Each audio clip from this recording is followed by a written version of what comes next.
गुरु जन्म जयंती मंगल महोत्सव।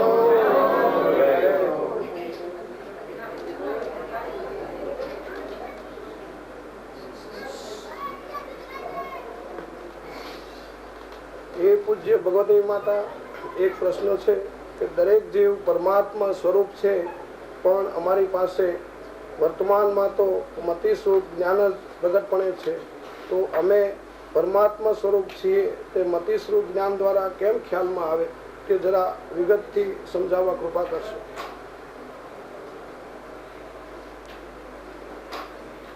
આત્મા પરમાત્મા સ્વરૂપ છે. ગુરુદેવે ઘણું કીધું છે કે આત્મા પોતે જે વર્તમાન જ્ઞાન છે એનાથી જ સમજાય છે.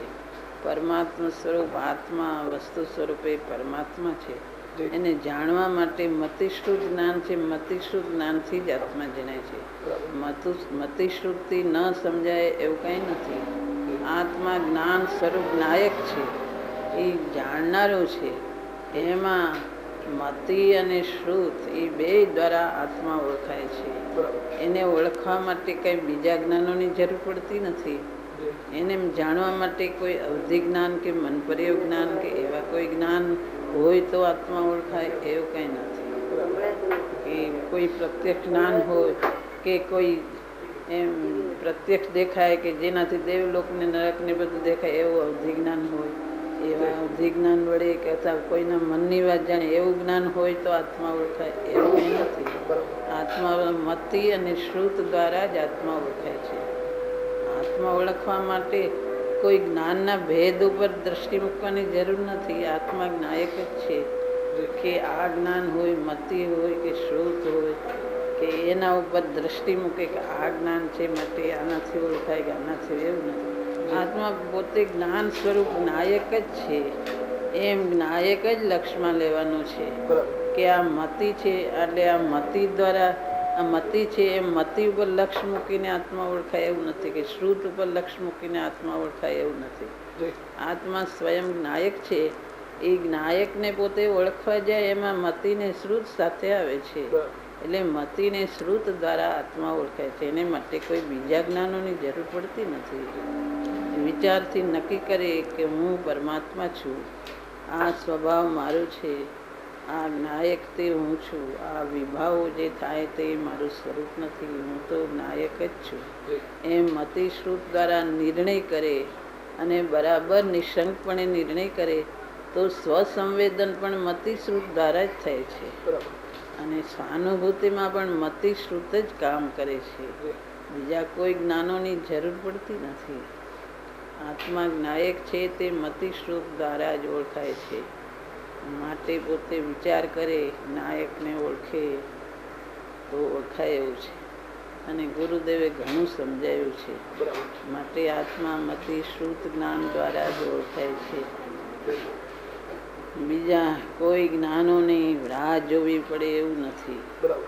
આ જે ક્ષોભશ્રમ જ્ઞાન છે એનાથી જ આત્મા ઓળખાય છે. એક પારિણામિક ભાવ પર દ્રષ્ટિ કરે કે ઉદય ભાવ કે ઉપશમ ભાવ કે ક્ષોભશ્રમ ભાવ, એવા કોઈ ભાવથી આત્મા ઓળખાય એવું પણ નથી. આત્મા એક પારિણામિક ભાવ જે અનાદિ અનંત સ્વતઃ સિદ્ધ છે એનાથી આત્મા ઓળખાય છે. પારિણામિક ભાવ કોઈ ભેદ ઉપર દ્રષ્ટિ મૂકવાની જરૂર નથી, કે મતિ ઉપર કે શ્રુત ઉપર કે અવધિ ઉપર કે મનપર્ય ઉપર કે કેવળ જ્ઞાન ઉપર. એ કોઈ જ્ઞાનો ઉપર દ્રષ્ટિ મૂકવી કે કોઈ ભાવ ઉપર દ્રષ્ટિ મૂકવી, આત્મા સ્વયં શાશ્વત પારિણામિક ભાવ સ્વરૂપ છે. એને ઓળખે એવા આત્માને દ્રષ્ટિમાં લે, નિશંક થઈ જાય અને એવી જ્ઞાતાની ધારા પ્રગટ થાય તો સ્વાનુભૂતિમાં પણ મતિશ્રુત જ કામ કરે છે. એનાથી જ સ્વસંવેદન જ્ઞાન પ્રગટ થાય છે. બીજા કોઈ જ્ઞાનોની એમાં જરૂર પડતી નથી. કોઈની રાહ જોવી પડતી નથી.